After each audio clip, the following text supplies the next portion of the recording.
സഹാബാക്കൾ പറയുമായിരുന്നു നബിയോട്, അങ്ങയുടെ കൂടെ ഇരിക്കുമ്പോഴും മസ്ജിദുൽ നബവിയിൽ കൂടെ ഇരിക്കുമ്പോഴും ഞങ്ങൾ സ്വർഗം മുമ്പിൽ കാണുന്നത് പോലെ തോന്നുന്നു.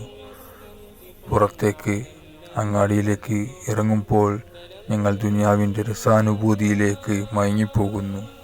സുന്ദരികളായ ജൂത പെൺകുട്ടികളെ, ജൂത സ്ത്രീകളെ കാണുമ്പോൾ ഞങ്ങളുടെ മനസ്സ് കൈവിട്ടു പോകുന്നു.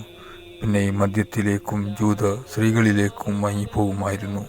പിന്നെ ഈ നബി സല്ലല്ലാഹു അലൈഹി വസല്ലമ തങ്ങൾ അവരെ കൂട്ടിക്കൊണ്ടുവരുമായിരുന്നു. പിന്നെയും പോകുമായിരുന്നു. നീണ്ട പോരാട്ടത്തിനൊടുവിൽ നബി സല്ലല്ലാഹു അലൈഹി വസല്ലമ തങ്ങൾ വിജയിച്ചു.